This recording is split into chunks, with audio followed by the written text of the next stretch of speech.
हमारा natural supports का part complete हो चुका है। नेचुरल सपोर्ट्स का पार्ट कंप्लीट हो चुका है। अब हम आर्टिफिशियल सपोर्ट्स स्टार्ट करेंगे। ठीक है, तो देखो, ये छोड़ो लोगों। नेचुरल सपोर्ट्स में हम लोग टाइप्स ऑफ नेचुरल पिलर्स पढ़ें, पिलर डिज़ाइन पढ़ें, प्रेशर आर्क थ्योरी देखें, और प्रेशर आर्क थ्योरी के अलावा और भी जो तुम्हारी यील्ड पिलर टेक्निक है, यील्ड पिलर टेक्निक है, और डायनेमिक पिलर डिज़ाइन है, वो दोनों देखें। पिलर फेलियर पढ़े, पिलर स्टेबलाइजेशन पढ़े कल। ठीक है, आज से आर्टिफिशियल सपोर्ट स्टार्ट करेंगे। आर्टिफिशियल सपोर्ट्स को में क्या क्या है, तुम्हारा रॉक मास स्टेबलाइजेशन अप्रोच, जैसे तुम्हारा पिलर डिज़ाइन अप्रोच था अलग अलग, वैसे ही रॉक मास स्टेबलाइजेशन का अप्रोच है। फिर तुम्हारा रॉक सपोर्ट इंटरेक्शन है।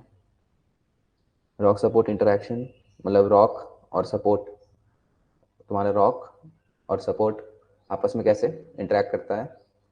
फिर क्लासिफिकेशन ऑफ आर्टिफिशियल सपोर्ट है, प्राइमरी रीइंफोर्समेंट और सेकेंडरी सपोर्ट सिस्टम्स। ठीक है, तो आज की क्लास में हम ये तीनों कवर करने का कोशिश करेंगे। Rock mass stabilisation approach, rock support interaction और क्लासिफिकेशन ऑफ आर्टिफिशियल सपोर्ट्स। ठीक है, एक बार प्रीवियस क्लास का देख लेते हैं। प्रीवियस क्लास में हम लोग देखे थे पिलर फेलियर मॉडल्स। ठीक है, तो 5 तुम्हारे सबसे कॉमन फेलियर मॉडल्स हैं। क्या क्या है? मल्टीपल शेयरिंग,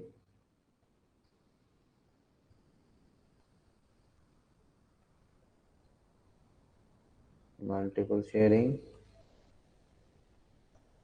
फिर है तुम्हारा स्लैबिंग, फिर तुम्हारा था इंटरनल स्प्लिटिंग,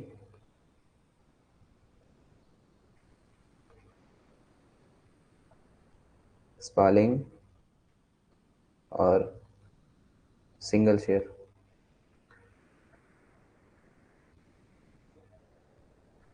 ठीक है, और फिर पिलर स्टेबलाइजेशन देखे थे। पिलर स्टेबलाइजेशन,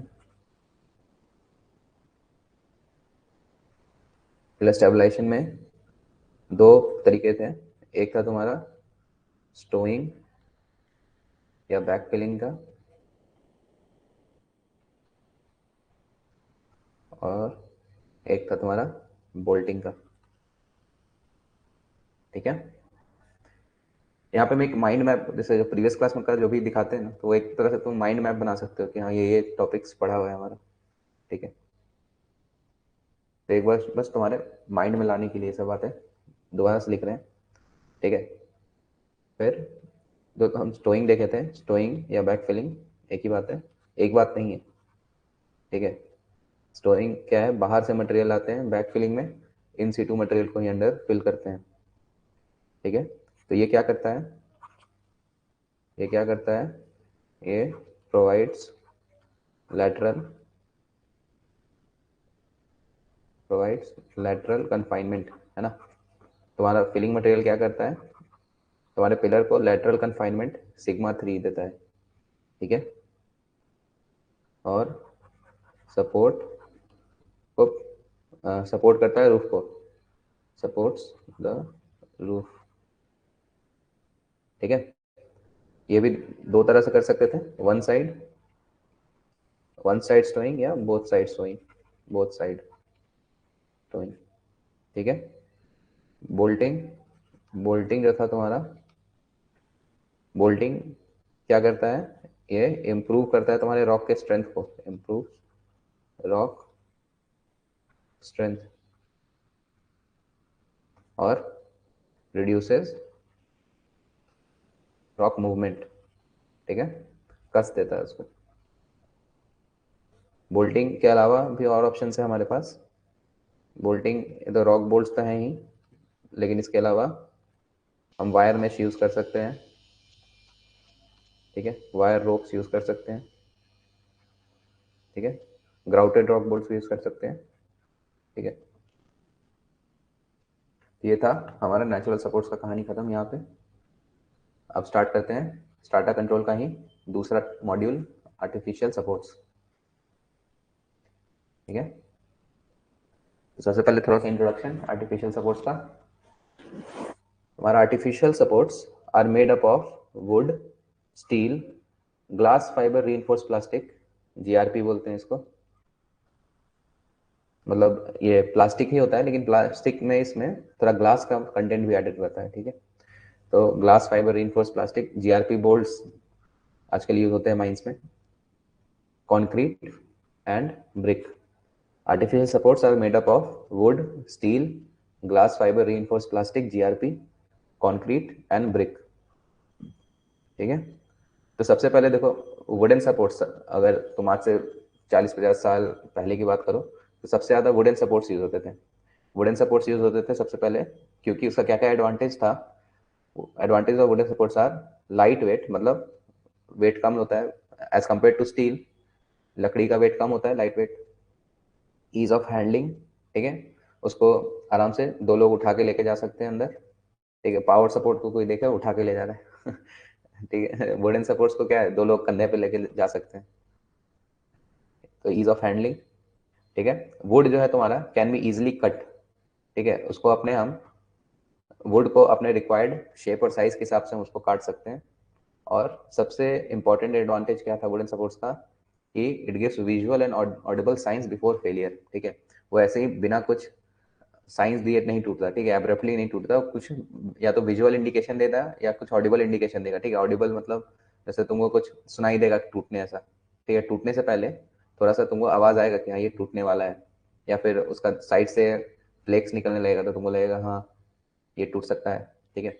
इसलिए जो बैम्बू जो था वो यूज होता था ना, बहुत बार बता चुके हैं हम कि अभी भी देखना, जो घर में पेंट पेंट होता है तो वो वुडन बैम्बू का स्टेयर बनाते हैं, उस पर चढ़ के पेंट करते हैं, ठीक है। तो यही सब फायदा था, एडवांटेज था वुडन सपोर्ट का। लेकिन अब वुडन सपोर्ट धीरे धीरे क्या हो रहा है, कम हो रहा है। क्यों कम हो रहा है? क्योंकि द डिसएडवांटेज आर स्कार्सिटी, ठीक है। अब पेड़ तुम ऐसे नहीं काट सकते, तुमको बहुत अगर हाई हाई अमाउंट में तुमको पेड़ काटना है, मतलब लकड़ी चाहिए, तो तुमको पहले इन्वायरमेंटल क्लियरेंस ये सब लेना पड़ता है। तो अब उतना आसान नहीं है कि तुम कहीं भी गए पूरा पेड़ काट कर आ गए बहुत सारा, ठीक है।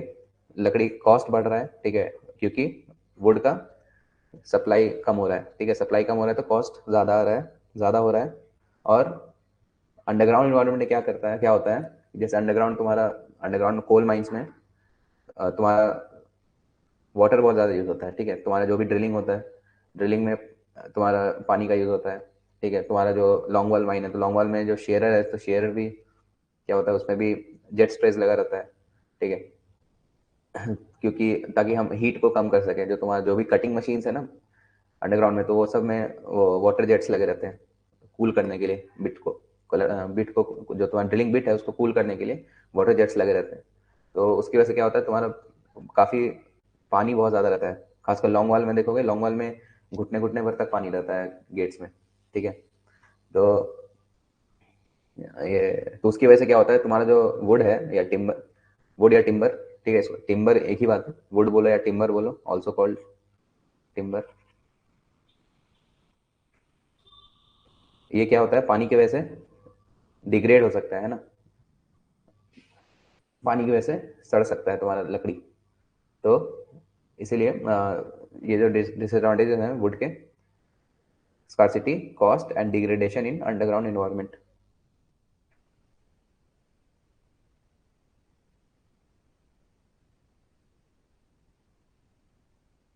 ठीक है। सब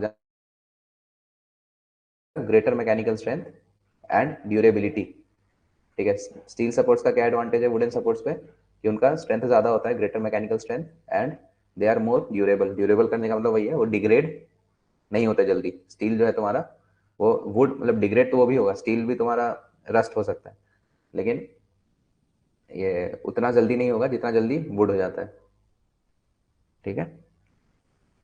जीआरपी जो तुम्हारा है, जीआरपी यानी ग्लास फाइबर रीइंफोर्स्ड प्लास्टिक, आजकल यूज हो रहा है वो माइंस में। जीआरपी बोल्ट्स यूज होते हैं, ठीक है।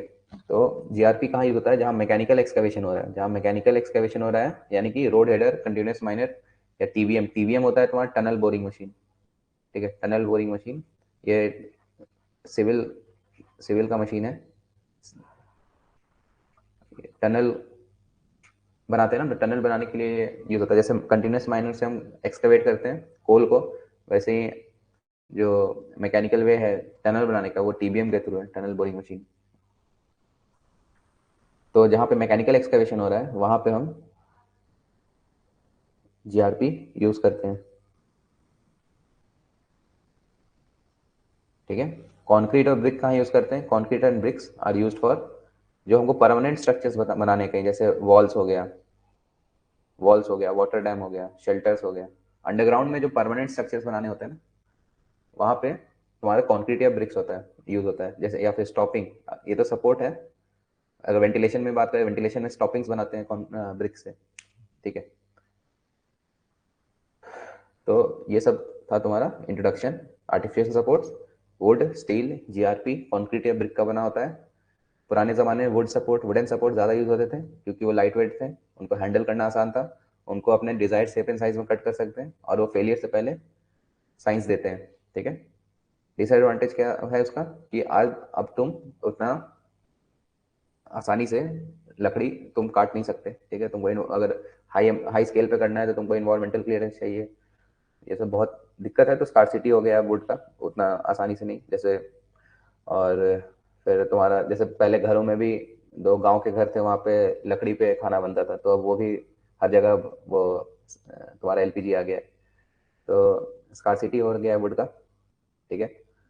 सप्लाई कम होने से कॉस्ट ज़्यादा हो गया है, और प्लस अंडरग्राउंड इन्वायरमेंट में, खासकर लॉन्ग वॉल माइनिंग में, तुम्हारा वाटर रहता है बहुत ज़्यादा, वाटर तुम्हारा घुटने भर तक पानी रहता है, तो उसकी वजह से टिम्बर जो है या वुड जो है तुम्हारा वो डिग्रेड हो जाता है। ठीक है। स्टील का क्या एडवांटेज है वुड वुड के कंपैरिजन में? स्टील सपोर्ट्स का मैकेनिकल स्ट्रेंथ ज़्यादा होता है और ड्यूरेबिलिटी ज़्यादा होता है। ठीक है। As compare to wooden supports. Steel supports भी पानी की वजह से रस्ट कर सकते हैं, बट उतना जल्दी नहीं जितना वुडन सपोर्ट्स होते हैं। जीआरपी जो है तुम्हारा, ग्लास फाइबर रिइंफोर्स्ड प्लास्टिक, वो जीआरपी जीआरपी जो है वो बोल्ट होता है, जीआरपी बोल्ट बनाते हैं जीआरपी से। ठीक है। तो जीआरपी बोल्ट तुम्हारा जहाँ मैकेनिकल एक्सकवेशन हो रहा है, जैसे कि जहाँ हम रोड हेडर या कंटिन्यूस माइनर है, वहाँ पे जीआरपी बोल्ट्स लगाते हैं। ठीक है। और तुम्हारा कंक्रीट एंड ब्रिक्स कहाँ होता है? जहाँ हमको परमानेंट स्ट्रक्चर बनाना है अंडरग्राउंड में, जैसे कोई वॉल बनाना है, वाटर डैम बनाना है, फायर डैम बनाना है। ठीक है। शेल्टर बनाना है कोई, तो वहाँ पे हम कंक्रीट और ब्रिक यूज करते हैं। ठीक है।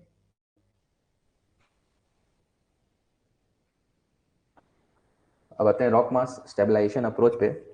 तो दो अप्रोच है, there are two approaches to stabilise the rock mass. क्या अप्रोच है? पहला है रॉक रीइंफोर्समेंट, रॉक को रीइंफोर्स करना, और दूसरा है व्हाट्स आर ब्लरिंग।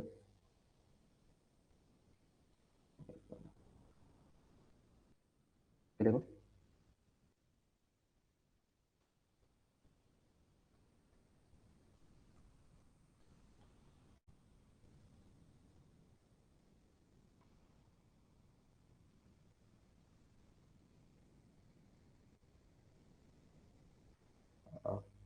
थोड़ा नेटवर्क इशू हो सकता है।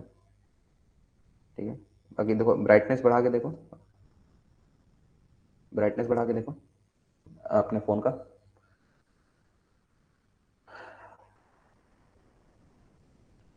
ठीक है। तो दो अप्रोच है दो अप्रोच है रॉक मास को स्टेबलाइज करने का आर्टिफिशियली, रॉक रीइंफोर्समेंट और रॉक सपोर्ट।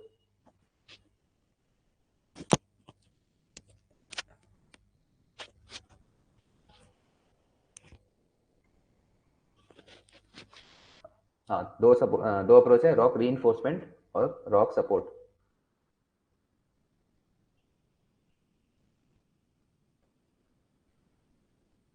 तो रॉक रीइंफोर्समेंट क्या है? Rock reinforcement, it improves the rock quality. ठीक है। हम रॉक की क्वालिटी को इम्प्रूव करते हैं रॉक रीइंफोर्समेंट में। ठीक है। और ये क्या करता है? It enhances the strength and deformation characteristics of rock.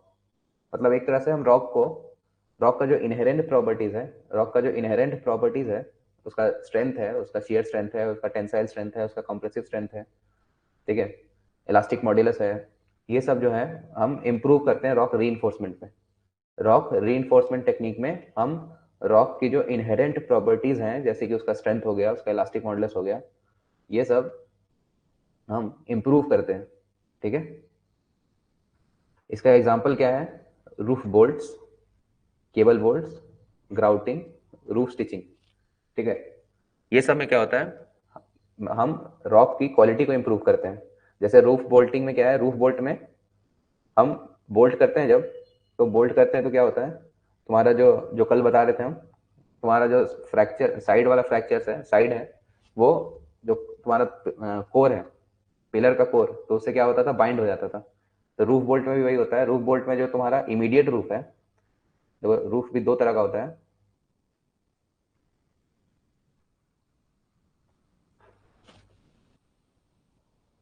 ये तुम्हारा अगर फ्लोर है, ठीक है, तो एक होता है इमीडिएट रूफ,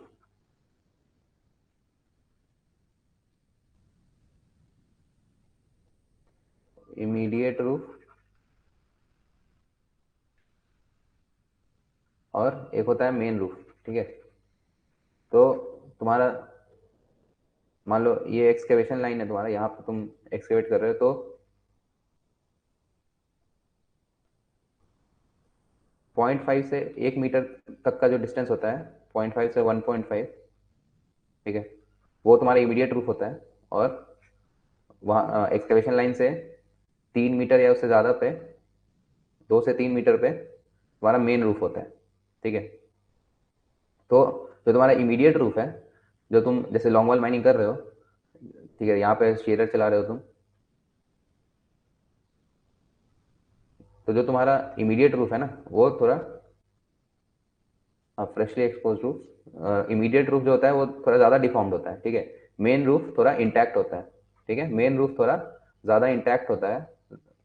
तो जो हम रूफ बोल्टिंग करते हैं ना, जो हम बोल्टिंग करते हैं, तो हम क्या करते हैं, इमीडिएट रूफ को तुम्हारे मेन रूफ से बाइंड कर देते हैं। जैसे पिलर में तुम्हारा पिलर का साइड ज़्यादा ज़्यादा तुम्हारा ससेप्टेबल टू फ्रैक्चर होता है, तो साइड को हम क्या करते हैं, जो पिलर का कोर है, जो कि ज़्यादा मजबूत है, उससे हम बाइंड करते हैं। तो वैसे ही रूफ बोल्ट क्या करता है, तुम्हारे इमीडिएट रूफ को मेन रूफ से,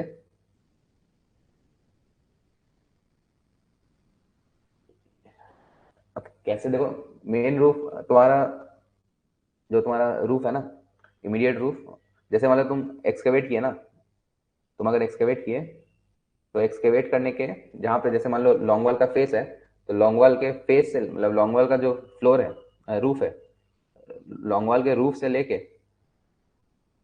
अच्छा ये हम ये गलत बता दिए, ऐसे होगा। ठीक है, लॉन्ग वॉल से तुम्हारा जो रूफ है, रूफ से, रुको रुको, इसको ठीक से रुको। ये तुम्हारा फ्लोर है, ठीक है, ये तुम्हारा शेयर है, फूल लग रहा है शेयर तो नहीं लग रहा, लेकिन ये मान लो शेयर है तो यहाँ से लेके जो तुम्हारा ये रूफ है ना, एक्सकवेशन वाला रूफ है, वहां से लेके 1 to 1.5 मीटर तक इमीडिएट रूफ होता है। ठीक है, और यहाँ से 2 या 3 मीटर के ऊपर तुम्हारा मेन रूफ होता है। ठीक है, तो मतलब जहां तक, जहां से तुम एक्सकवेट कर रहे हो ना, ये रूफ है ना, रूफ से 1 या 1.5 मीटर ऊपर तक इमीडिएट रूफ होता है, और रूफ से 2 या 3 मीटर ऊपर मेन रूफ होता है। ठीक है, तो पिलर बोल्ट क्या करता है, सॉरी, रूफ बोल्ट क्या करता है तुम्हारा, रूफ बोल्ट क्या करता है, तुम्हारे इमीडिएट इमीडिएट रूफ को मेन रूफ से बाइंड कर देता है। ठीक है,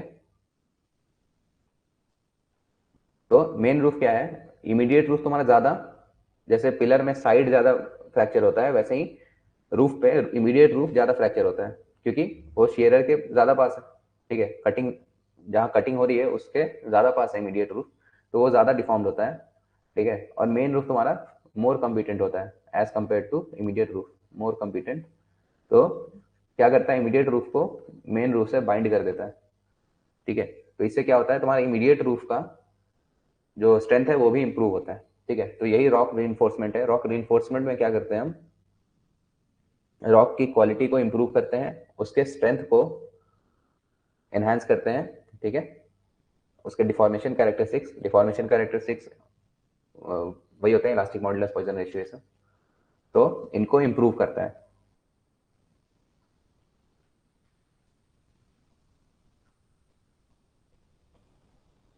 रूफ बोल्ट इज 1.5 मीटर, ठीक है, तो ये डेटा थोड़ा कुछ और होगा फिर।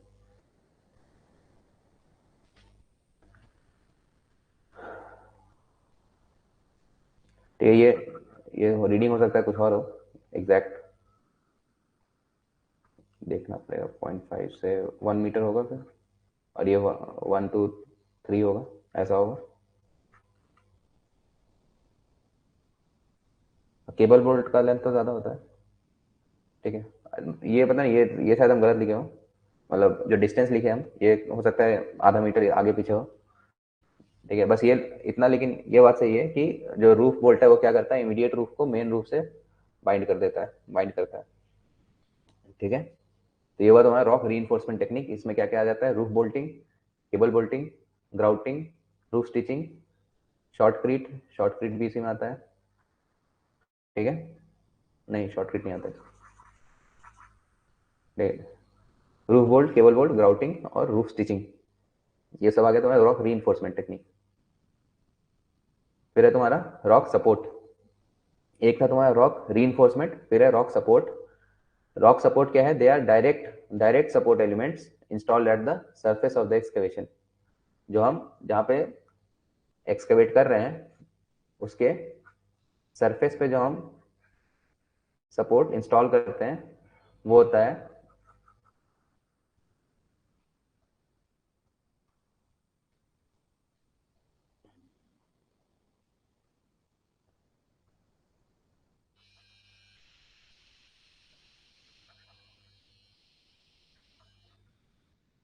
ग्राउटिंग। ग्राउटिंग बताएंगे जब रूफ बोल्ट पढ़ेंगे ना, जो प्राइमरी रीइंफोर्समेंट वाला टॉपिक है ना, तो वो पूरा रूफ बोल्टिंग पे ही है, तो वहाँ पे ग्राउटिंग वाउटिंग सब बताएंगे। ग्राउटिंग क्या होता है, कल भी बताए थे, कल की क्लास में बताए थे। ग्राउटिंग तुम्हारा सैंड, वाटर और सीमेंट का मिक्सचर होता है। ग्राउटिंग क्या होता है, ग्राउट जो होता है तुम्हारा, ग्राउट तुम्हारा सीमेंट, सैंड और वाटर का मिक्सचर होता है, ठीक है। इसको क्या करते हैं ना, तुम्हारा रूफ बोल्ट में ना एक ग्राउट का ये आता है, कार्ट्रिज जैसा आता है, ठीक है, पैकेट में। उसको पहले हम इंसर्ट करते हैं तुम्हारे होल में, और उसके बाद इसके ऊपर बोल्टिंग कर देते हैं, ठीक है। तो कुछ ऐसा ऐसा हो जाता है, देखो।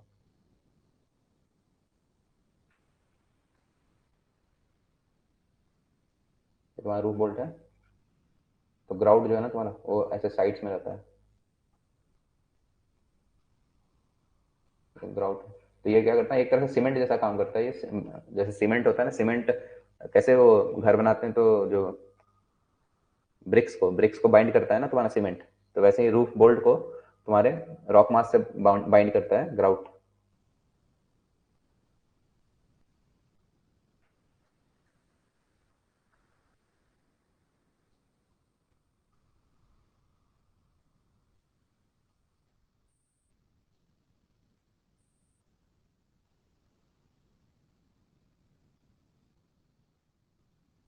घर बनते तो हम देखे नहीं है तो कह नहीं सकते।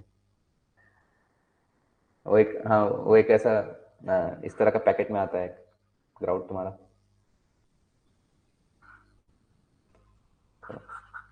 तो रॉक सपोर्ट, हाँ, तो रॉक सपोर्ट क्या है, they are direct support elements installed at the surface of the excavation, ठीक है। It maintains deformation with in tolerable limits. तो ये क्या करता है, तुम्हारा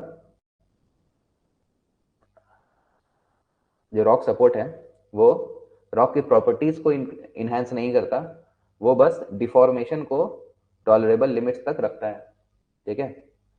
डिफॉर्मेशन को कंट्रोल करता है, डिफॉर्मेशन को रेजिस्ट करता है, ना कि रूफ के तुम्हारे रॉक के प्रॉपर्टी को इनहेंस करता है, ठीक है। रॉक के प्रॉपर्टीज को इनहेंस नहीं करता, वो डिफॉर्मेशन को रोकता है, ठीक है। इसका एग्जांपल हो गया props, COGS, wire nets, arcs etcetera. ठीक है, ये सब क्या होता है, जैसे ये तुम्हारा प्रॉप है, अगर प्रॉप तो लोग देखे होंगे। ठीक है, प्रॉप क्या करता है, वो रूफ की प्रॉपर्टीज या फ्लोर की प्रॉपर्टीज, मतलब रॉक के प्रॉपर्टीज को कुछ नहीं करता, चेंज नहीं करता, वो बस डिफॉर्मेशन को रोकता है। ठीक है,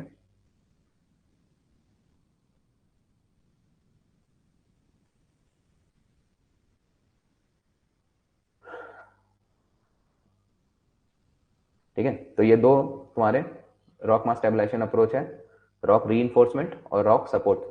रॉक री में हम क्या करते हैं, रॉक की प्रॉपर्टी को इंप्रूव करते हैं, जैसे कि roof bolting, cable bolting, grouting etcetera. ठीक है, रॉक सपोर्ट क्या है, हम रूफ रॉक की प्रॉपर्टी को एनहांस नहीं कर रहे हैं, हम डिफॉर्मेशन को कंट्रोल कर रहे हैं। ठीक है, तो इसका क्या एग्जांपल है, props, cogs, wire nets, arches etcetera. Arch क्या होता है, आर्क ऐसे तुम देखोगे रेलवे के टनल्स में ऐसे आर्क बने होते हैं। ठीक है, कोई नहीं, आगे दिखाएंगे फोटो। चलो, अब आते हैं रॉक सपोर्ट इंटरेक्शन पे। कॉक्स, कॉक्स देखो, कॉक्स क्या होता है ना, तुम्हारा वुडन, इस तरह से स्क्वायर शेप में, तो इसका फोटो नहीं लगा। कॉक्स होता है जो वो, कॉक्स हमारा प्रॉप जैसा नहीं होता, मतलब उसमें क्या करते हैं कि एक स्क्वायर शेप में ना इस तरह से लकड़ी को ही इस तरह से बिछा देते हैं। ठीक है, ऊपर से नीचे, फ्लोर से रूफ तक। ठीक है, इसका फोटो तो अभी नहीं है। इस तरह से प्लैंक, वुडन प्लैंक्स को हम एक के ऊपर एक ऐसे कर करके ना स्टैगर्ड वे में इंस्टॉल करते हैं फ्लोरा रूफ के बीच में। तो इसका फोटो मिल जाएगा तुमको ऑनलाइन।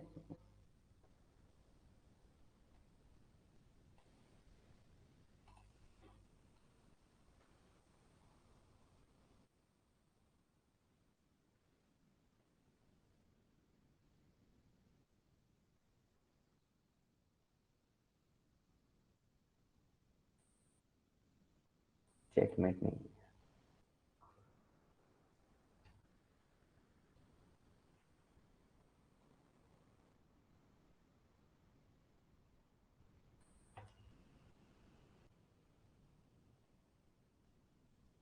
ये देखो,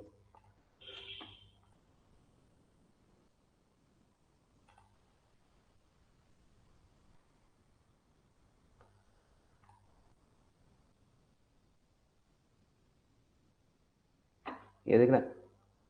ये तुम्हारा चॉक है। ठीक है, इसी को कॉक्स बोलते हैं या चॉकमेट बोलते हैं, क्रिप्स भी बोलते हैं।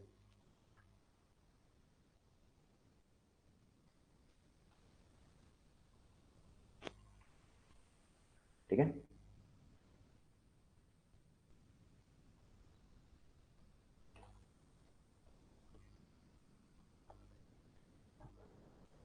अब आते हैं रॉक सपोर्ट इंटरेक्शन पे। रॉक सपोर्ट इंटरेक्शन का मतलब तुम्हारा रॉक और तुम्हारा सपोर्ट आपस में कैसे इंटरेक्ट कर रहा है। ठीक है, तो rock support interaction mechanics is presented by ground reaction curve. दो तरीके से हम दिखाते हैं रॉक सपोर्ट इंटरेक्शन, एक होता है तुम्हारा ग्राउंड रिएक्शन कर्व और एक होता है सपोर्ट रिएक्शन कर्व, जीआरसी और एसआरसी। ठीक है, ठीक है, रॉक सपोर्ट इंटरेक्शन मतलब how rock and support interact with each each other। ठीक है, तो दो तरीके से दिखाते हैं रॉक सपोर्ट इंटरेक्शन। दो कर्व्स होते हैं, मतलब ग्राफ होता है, ग्राउंड रिएक्शन कर्व और सपोर्ट रिएक्शन कर्व, जीआरसी और एसआरसी। जीआरसी क्या होता है, GRC is the relationship between internal pressure inside the excavation boundary. अच्छा देखो, ये बताने से पहले तुमको ये हम जब रॉक मैकेनिक्स पढ़ा रहे थे उस टाइम बताए थे कि जो भी तुम्हारा रॉक मैकेनिक्स, जियो मैकेनिक्स, ग्राउंड कंट्रोल, ये जो भी साइंस डेवलप हुआ है वो सबसे पहले सिविल इंजीनियरिंग के लिए डेवलप हुआ था। ठीक है, टनल के लिए, डैम्स के लिए। ठीक है, टनल बनाने के लिए, डैम बनाने के लिए तुम्हारा रॉक मैकेनिक्स का कंसेप्ट डेवलप हुआ था। फिर उसको हम वापस मतलब बाद में फिर उसी चीज को हम माइंस में भी अप्लाई करना स्टार्ट किए।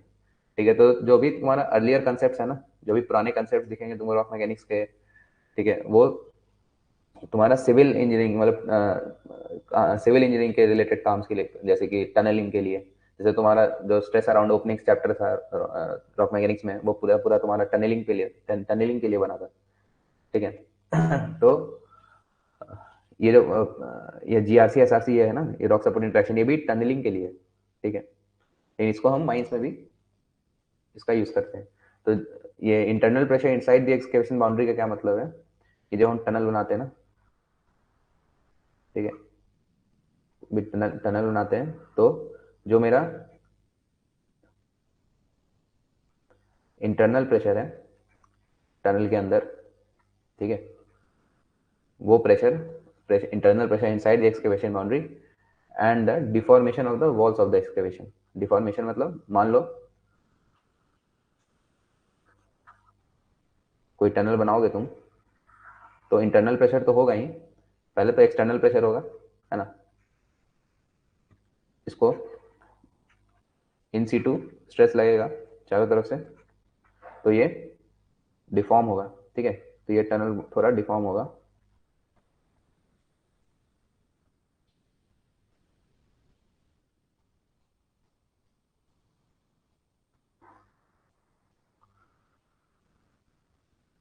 और एक एक्सटर्नल प्रेशर लगेगा इसमें, मान लो इसको पी नॉट बोलते हैं, और एक इन सीटू प्रेशर होगा पी आई, मतलब सॉरी इन सीटू नहीं, इंटरनल प्रेशर। एक तो एक्सटर्नल प्रेशर होगा पी नॉट, ठीक है, और एक इंटरनल प्रेशर होगा पी आई।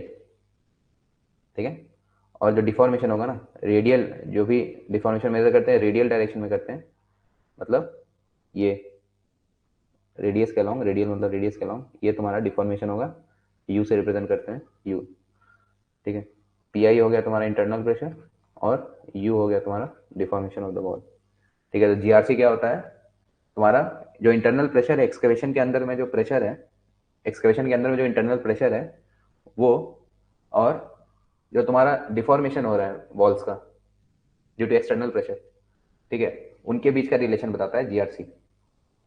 जीआरसी क्या करता है, किसी भी एक्सकेवेशन के अंदर जो इंटरनल प्रेशर है उसका रिलेशनशिप बताता है deformation of the walls, walls का deformation due to external pressure की वजह से। ठीक है,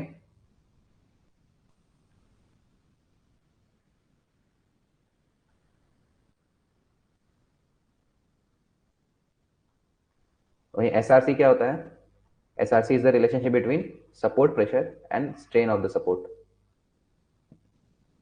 सपोर्ट प्रेशर यानी कि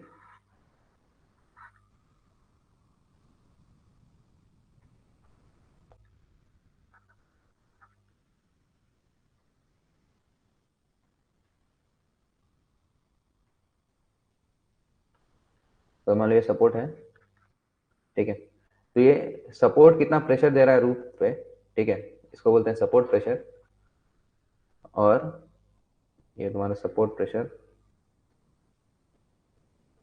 सिग्मा एस मान लो, और ये कितना स्ट्रेन ले रहा है, कितना स्ट्रेन, स्ट्रेन याद होगा, स्ट्रेन होता है डेल्टा एल बाई एल, है ना। स्ट्रेन एक तरह से डिफॉर्मेशन ही बताता है, ठीक है, कितना मेरा चेंज इन लेंथ पर per unit original length.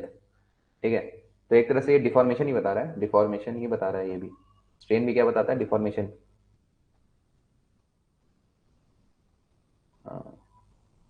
Strain भी क्या करता है, ये रिप्रेजेंट्स डिफॉर्मेशन।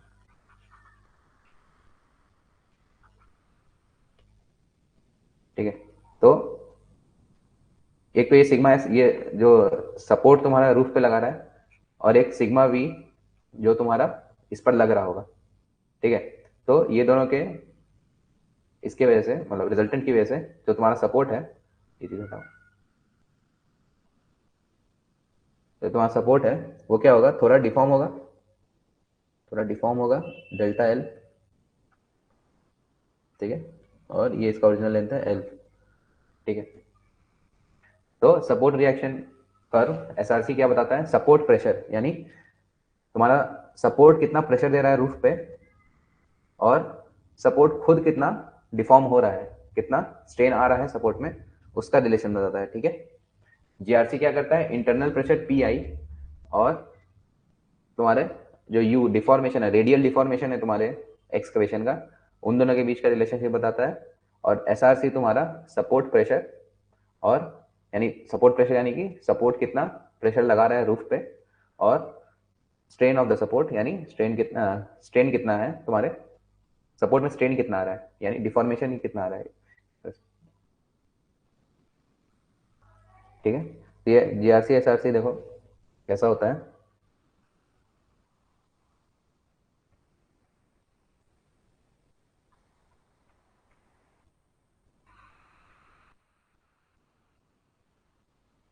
इधर एक्सिस में होता है रेडियल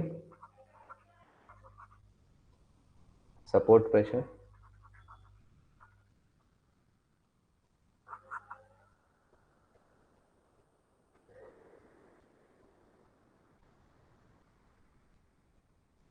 जिसको हम पीआई से डिनोट कर रहे हैं, रेडियल या इंटरनल, रेडियल सपोर्ट प्रेशर या तुम्हारा इंटरनल प्रेशर, ठीक है। और इधर है तुम्हारा रेडियल डिफॉर्मेशन,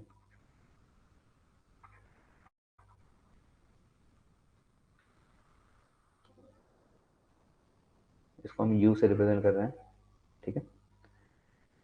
तो देखो तीन केसेस आ सकते हैं। एक है तुम्हारा स्ट्रेट लाइन, वन,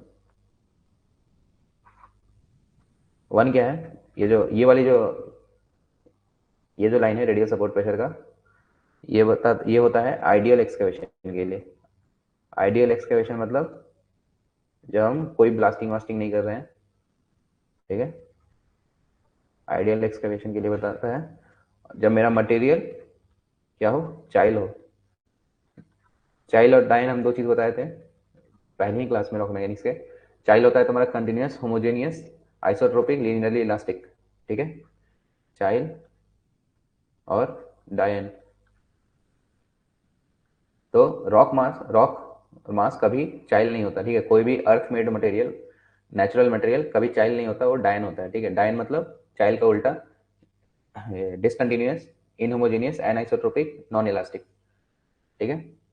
तो रॉक हमेशा डायन होता है। और चाइल्ड में जैसे तुम्हारे तुमको स्टील जो मैन मेड मटेरियल्स है जैसे कि स्टील हो गया, ये सब तुम्हारे चाइल्ड में आएगा, चाइल्ड में आ सकता है, ठीक है, चाइल्ड मटेरियल। तो जब चाइल्ड बिहेवियर हो रहा है, ठीक है, तो उस केस में ऐसा कर्व आता है, आइडियल एक्सकेवेशन, चाइल्ड बिहेवियर और इलास्टिक रिस्पॉन्स। मतलब इलास्टिकली मेरा जो मटेरियल है, वो मटेरियल मतलब कि तुम्हारा जो एक्सकवेशन है वो इलास्टिकली बिहेव कर रहा है, इलास्टिक रिस्पॉन्स, ठीक है। फिर एक केस हो सकता है ऐसा, इसको दूसरे कलर से बनाते हैं।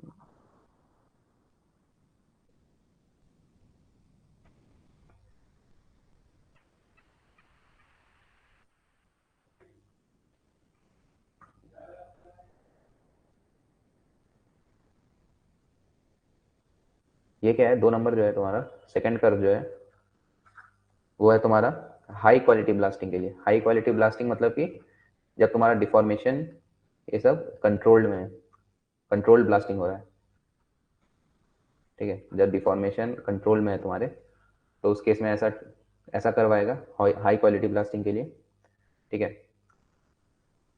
ये सबको तुम टनलिंग से थोड़ा रिलेट करो, ठीक है, टनलिंग से। अभी माइंस का मत सोचो, टनल का सोचो एक। और एक केस हो सकता है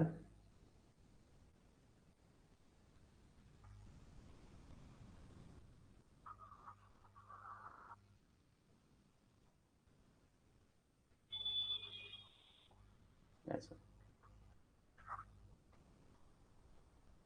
ये थर्ड जो कर्व है वो किसके लिए है, थर्ड कर्व तुम्हारा पुअर क्वालिटी ब्लास्ट, मतलब जब डिफॉर्मेशन तुम्हारे कंट्रोल में नहीं है, ठीक है। और ये जो थर्ड कर्व है ना, इसी के लिए हमको सपोर्ट की जरूरत होती है, सपोर्ट रिक्वायर्ड,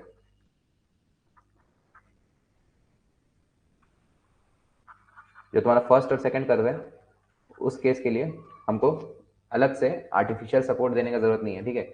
ये जो सेकंड केस है ना, इसको तुम ओपन स्टोपिंग से कंपेयर कर सकते हो माइन में, ठीक है। जो मेटल माइन में ओपन स्टोपिंग होता है ना, ओपन स्टोपिंग, उस केस में उससे तुम रिलेट कर सकते हो। जैसे तुम्हारा सब लेवल स्टोपिंग होता है, ठीक है। सब लेवल स्टोपिंग में नहीं, सॉरी, सब लेवल नहीं, ओपन स्टोपिंग होता है जब तुमको कोई एक्सटर्नल सपोर्ट देने की जरूरत नहीं है, तुम्हारा जो नेचुरल पिलर है ना वही काफी है। ओपन स्टोपिंग इन मेटल माइंस।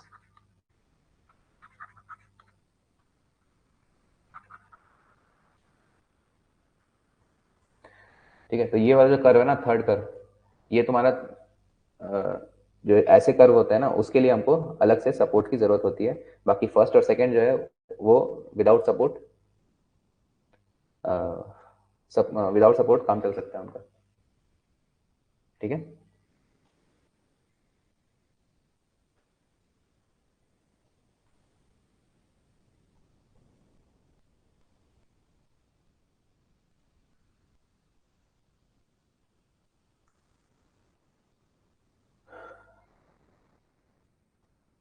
फिर आता है तुम्हारा सपोर्ट रिएक्शन कर्व, ठीक है। सपोर्ट रिएक्शन कर्व कैसा होता है, इसमें भी जो तुम्हारे एक्सेस होते हैं सेम होता है।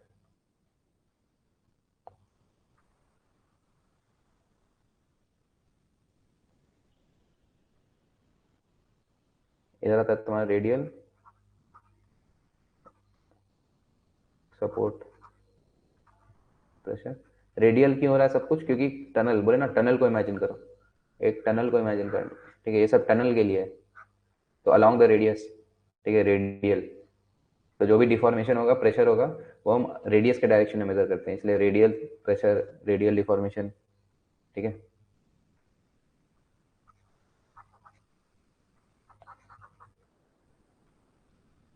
ये थोड़ा बड़ा बनाना पड़ेगा।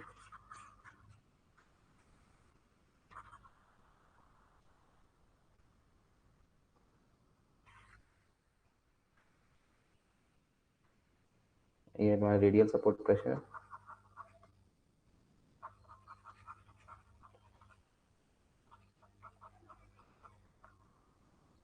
पी आई, रेडियल डिफॉर्मेशन,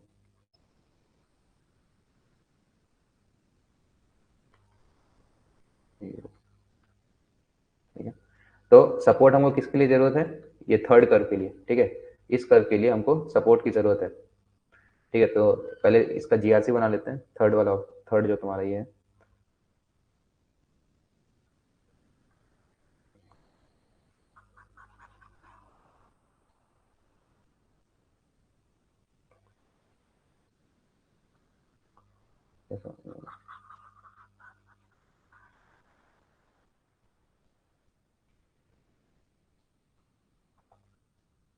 ठीक है, ये इसका जी आर मान, ये ग्राउंड रिएक्शन कर्व है, ठीक है। अब सपोर्ट रिएक्शन कर्व कैसा बनता है, देखो, पहला केस है तुम्हारा,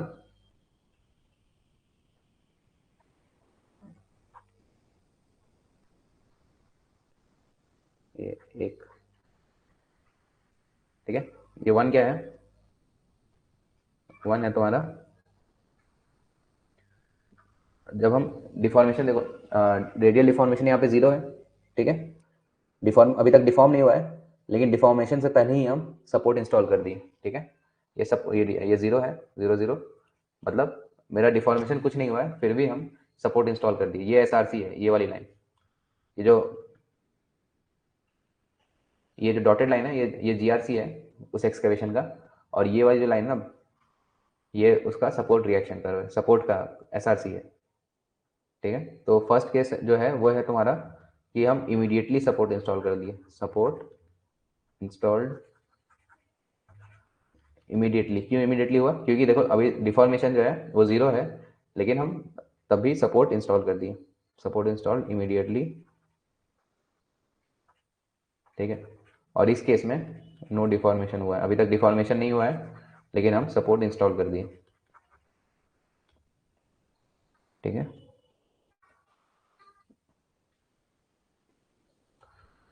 उसके बाद सेकंड केस है तुम्हारा,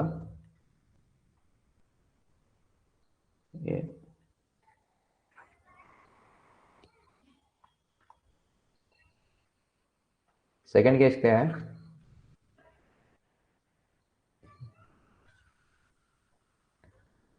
कि तुम्हारा सपोर्ट इलास्टिक है, इलास्टिक सपोर्ट, ठीक है। और ये हम जब थोड़ा सा डिफॉर्मेशन हो जाता है उसके बाद इंस्टॉल करते हैं, ठीक है। तो ये जो है ना, ये तुम्हारा सबसे most idealistic, most realistic condition होता है तुम्हारा, ठीक है। हम असल में यही चाहते हैं माइंड्स में कि आर्टिफिशियल सपोर्ट्स क्या होता है, नेचुरल सपोर्ट्स, आर्टिफिशियल सपोर्ट्स का तुमको बताए थे कि नेचुरल सपोर्ट्स तुम्हारा सबसे पहले बनाते हैं प्राइमरी एंड एसेंशियल, उसके बाद आर्टिफिशियल सपोर्ट्स बनाते हैं, ठीक है, जब हमको और ज़्यादा इंप्रूव करना है फैक्टर सेफ्टी। तो आर्टिफिशियल सपोर्ट्स वही है, जब थोड़ा सा डिफॉर्मेशन हो जाए उसके बाद हम इंस्टॉल करते हैं, ठीक है। तो जो ये सेकंड कर्व है ना तुम्हारा एसआरसी, ये सबसे रियलिस्टिक कंडीशन होता है।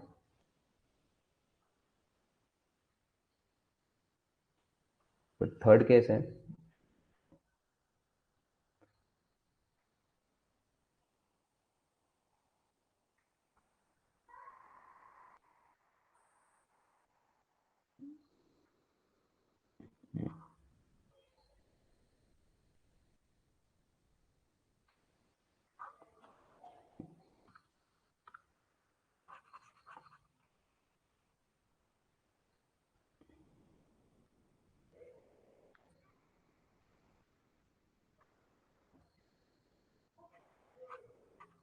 ये येलो लाइन दिख रहा है,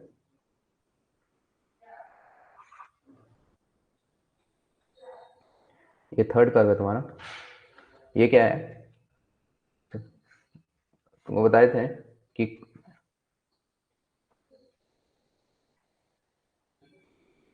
इसका क्या मतलब है, ये जो पार्ट है ना, इसका मतलब है फेलियर,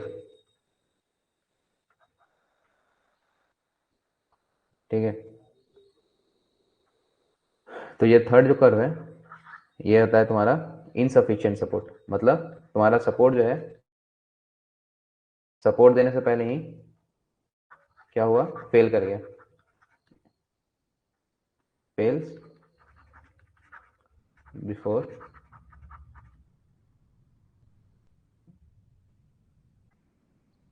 इट कैन सपोर्ट।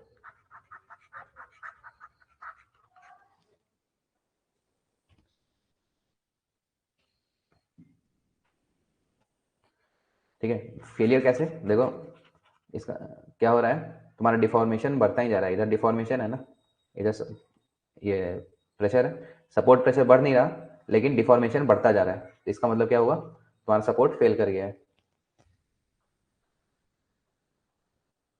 ठीक है। पी आई सेम है लेकिन पी आई कॉन्स्टेंट है, प्रेशर कांस्टेंट है लेकिन डिफॉर्मेशन बढ़ता जा रहा है, इसका मतलब क्या है, फेलियर हो चुका है।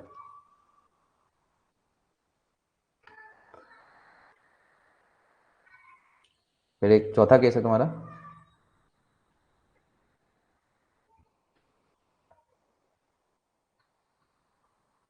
ये फोर्थ केस क्या है, फोर्थ और एक और,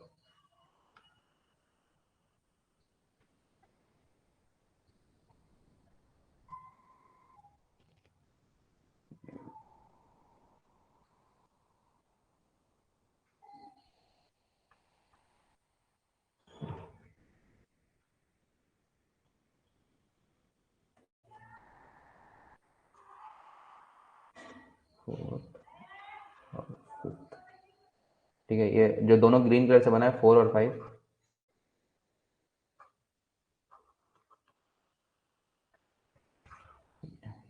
ये क्या बता रहा है, 4 and 5,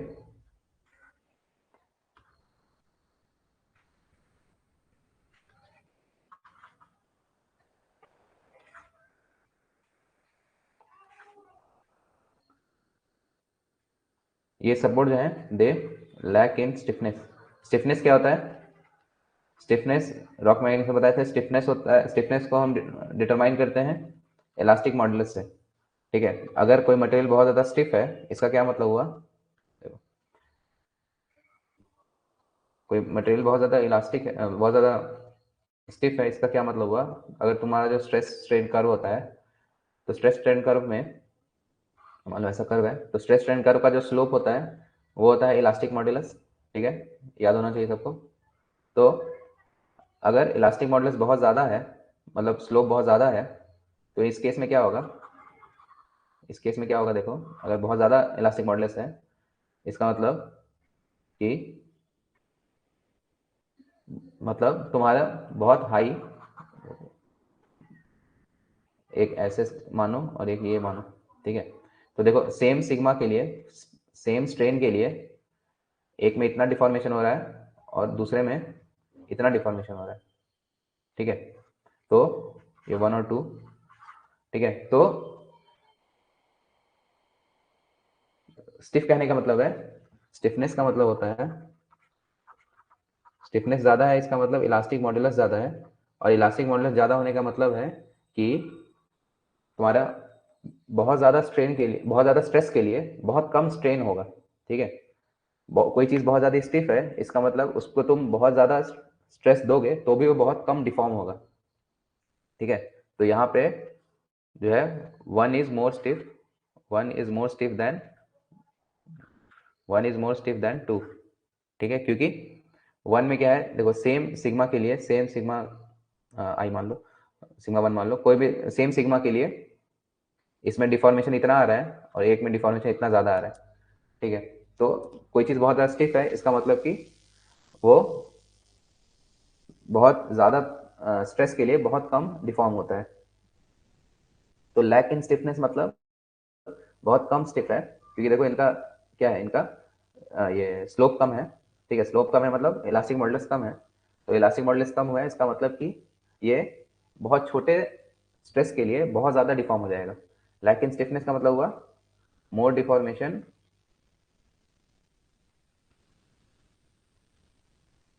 फॉर लेस स्ट्रेस। ठीक है, बहुत कम डिफॉर्म, बहुत कम स्ट्रेस देने से ही ये बहुत ज़्यादा डिफॉर्म हो जाएगा। तो ये चीज़ हमको नहीं चाहिए होता अपने सपोर्ट में, अपने सपोर्ट में हम स्टिफनेस, कम स्टिफनेस नहीं चाहते हैं। ठीक है, क्योंकि हमको और ज़्यादा डिफॉर्मेशन सहना पड़ता है।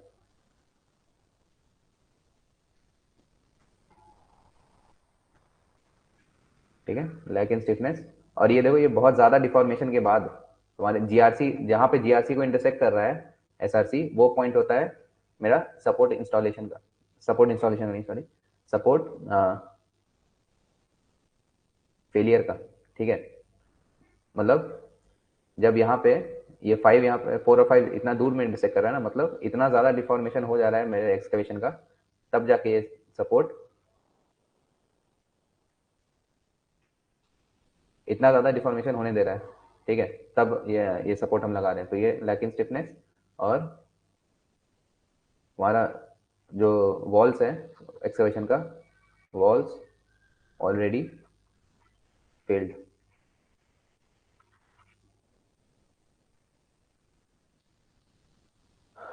और एक और लास्ट है, ये 6, स्ट्रेट नहीं है पूरा,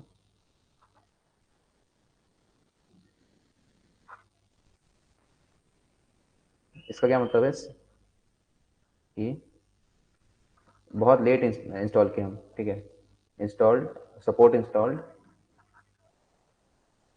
टू लेट, या आफ्टर लार्ज डिफॉर्मेशन। ठीक है, तो ये 6 केस बन सकता है सपोर्ट रिएक्शन कर्व का।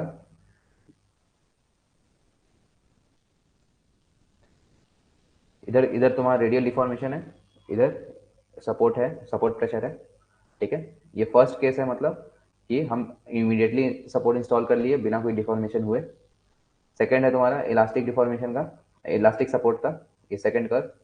ठीक है, ये सबसे रियलिस्टिक है, क्योंकि असल में हम क्या चाहते हैं, आर्टिफिशियल सपोर्ट हम कब इंस्टॉल करते हैं, जब थोड़ा सा डिफॉर्म हो जाता है, थोड़ा सा डिफॉर्मेशन हो गया होता है, तब हम आर्टिफिशियल सपोर्ट इंस्टॉल करते हैं।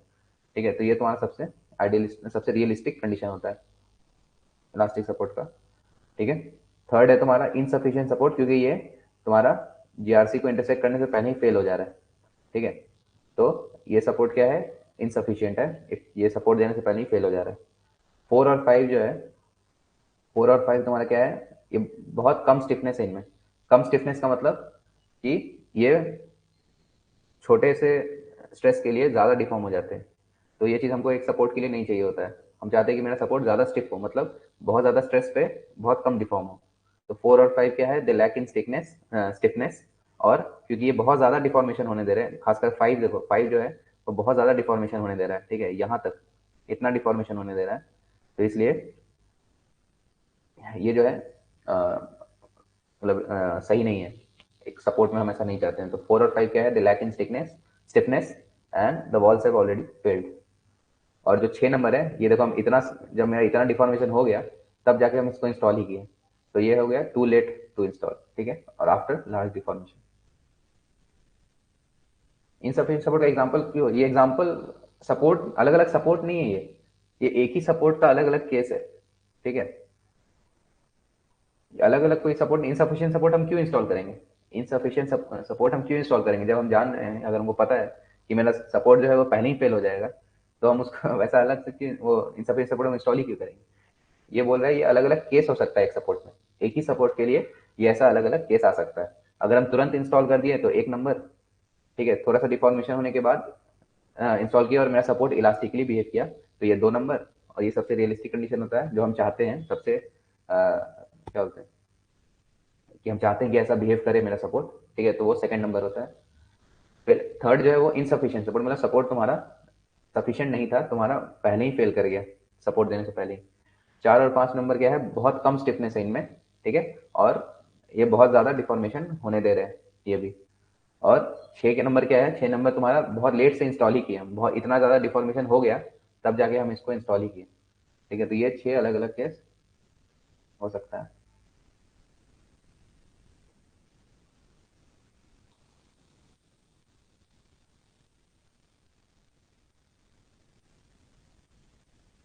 देखो सबसे पहले तो तुम्हारा ग्राउंड रिएक्शन कर्व है।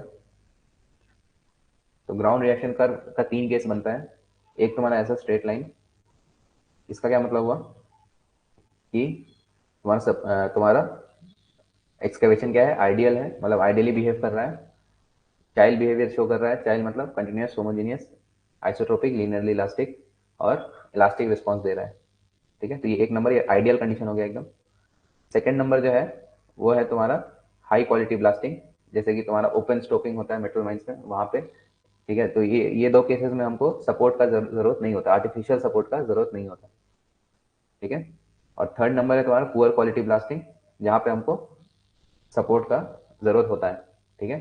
तो माइंस में जो होता है, कोल माइंस या कोई भी, ठीक है, ओपन स्टोपिंग छोड़ के जहाँ भी हम आर्टिफिशियल सपोर्ट इंस्टॉल करते हैं जिस भी माइनिंग मेथड में, तो वहाँ पे ये थर्ड नंबर वाला केस आता है, थर्ड नंबर वाला ग्राउंड रिएक्शन कर्व होता है। ग्राउंड रिएक्शन कर्व क्या है, तुम्हारा एक टनल को इमेजिन करो, एक टनल का इंटरनल प्रेशर कितना है और वो डिफॉर्म कितना हो रहा है, ठीक है, ये दोनों का रिलेशनशिप है। देखो सपोर्ट प्रेशर और डिफॉर्मेशन, तो ये थर्ड नंबर सबसे, थर्ड नंबर में हमको सपोर्ट का जरूरत होता है, ठीक है। अब देखो, अब सपोर्ट रिएक्शन कर क्या है कि मेरा सपोर्ट कैसे बिहेव कर रहा है, मतलब सपोर्ट कितना प्रेशर दे रहा है रूफ पे और वो खुद कितना डिफॉर्म हो रहा है, ठीक है, सपोर्ट प्रेशर और सपोर्ट का डिफॉर्मेशन। तो ये 1 नंबर है, मतलब जो फर्स्ट नंबर का कर्व है ये बता रहा है कि हम इमीडिएटली, देखो जीरो डिफॉर्मेशन पे ही हम सपोर्ट इंस्टॉल कर दिए, ठीक है। तो यहाँ पे हम डिफॉर्मेशन नहीं हुआ, डिफॉर्मेशन हम नहीं होने दिए, ठीक है, डिफॉर्मेशन से पहले ही सपोर्ट इंस्टॉल कर दिए, तो ये हुआ फर्स्ट केस। सेकंड केस है मेरा इलास्टिक रिस्पॉन्स का, जब हम थोड़ा सा डिफॉर्मेशन होने दे रहे हैं, जो मेरा सबसे रियलिस्टिक कंडीशन है। आर्टिफिशियल सपोर्ट क्या होता है, जब प्राइमरी सपोर्ट्स या तुम्हारे जो नेचुरल सपोर्ट्स है वो थोड़ा डिफॉर्म हो जाते हैं, ठीक है, तो फिर हम आर्टिफिशियल सपोर्ट्स इंस्टॉल करते हैं उसको स्ट्रेंथन करने के लिए, सेफ्टी फैक्टर इंप्रूव करने के लिए, ठीक है। तो ये मेरा सबसे रियलिस्टिक कंडीशन होता है जब हम थोड़ा सा डिफॉर्मेशन होने दिए, उसके बाद सपोर्ट इंस्टॉल किए और मेरा सपोर्ट इलास्टिकली बिहेव कर रहा है, इसलिए स्ट्रेट लाइन, ठीक है। थर्ड केस क्या है, इनसफिशियंट है सपोर्ट मेरा, मतलब पहले ही मेरे ग्राउंड रिएक्शन कर्व को इंटरसेक्ट करने से पहले ही वो फेल हो गया, ठीक है। तो अगर थर्ड थर्ड केस आ रहा है, इसका मतलब मेरा सपोर्ट क्या है, वो इनसफिशियंट है, वो सपोर्ट देने से पहले ही फेल हो जा रहा है।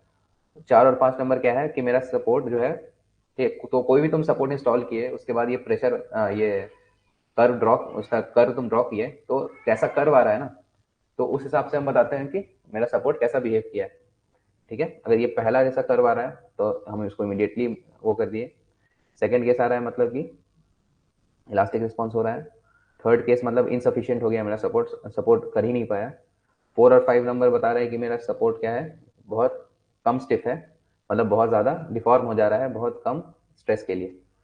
और बहुत, और ये फेलियर डिफॉर्मेशन भी ज़्यादा होने दे रहा है, देखो इतना ज़्यादा डिफॉर्मेशन होने दे रहा है, तो ये डिजायरेबल नहीं है। और 6 नंबर क्या है कि हम बहुत लेट इंस्टॉल ही किए सपोर्ट को।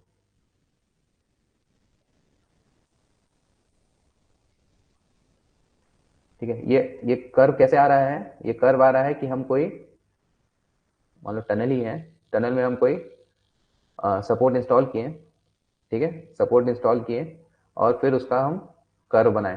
ठीक है, तो जैसा कर्व आएगा उस हिसाब से हम फिर देखेंगे कि रिजल्ट क्या है। ठीक है, ये अगर ऐसा फर्स्ट नंबर ऐसा कर्व आ रहा है, इसका मतलब ये हो सकता है। सेकंड जैसा कर्व आया तो सेकंड वाला हो सकता है। ठीक है,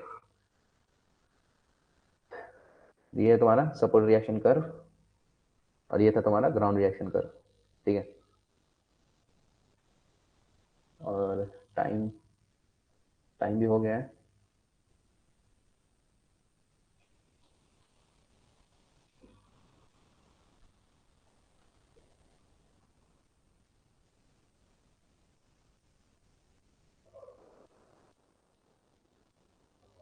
ठीक है, फिर रोक देते हैं यहीं पे आज का क्लास। क्या क्या देखें आज, सपोर्ट रिएक्शन कर्व देखें, ग्राउंड रिएक्शन कर्व देखें। ठीक है, रॉक सपोर्ट इंटरेक्शन, वही ग्राउंड रिएक्शन और सपोर्ट रिएक्शन कर्व, रॉक और सपोर्ट आपस में कैसे इंटरेक्ट कर रहा है। फिर हम स्टेबलाइजेशन अप्रोच देखे दो, रॉक सपोर्ट और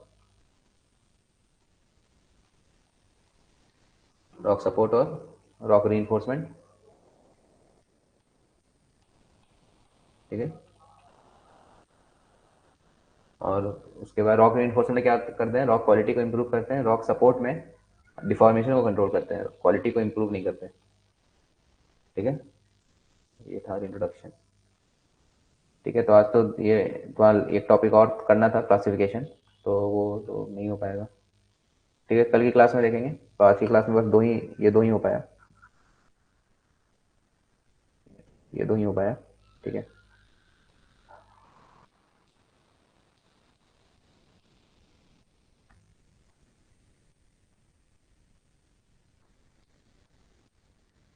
क्वेश्चन कैसा रहेगा, तुमको ग्राफ दे सकता है, ग्राफ दे के बोलेगा कि बताओ इस, अगर सपोर्ट रिएक्शन कर दे दिया, मान लो इस तरह से दे दिया, अब बोला कि बताओ ये कर्व जो है, ये जो सपोर्ट है, ये कैसा बिहेव कर रहा है। ठीक है, तो ऐसा क्वेश्चन पूछ सकते हैं इसमें। या फिर कोई ऐसा कर्व, या ऐसे 2-3 कर्व बना दिया, 2-3 कर्व बना दिया, फिर बोला कि कौन सा सबसे डिजायर्ड है। ठीक है, तो इस तरह का क्वेश्चन पूछ सकता है इसमें।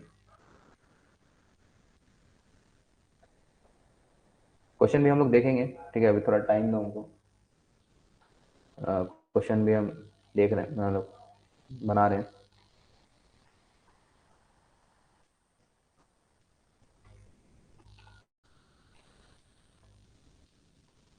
एक टॉपिक और करा दे,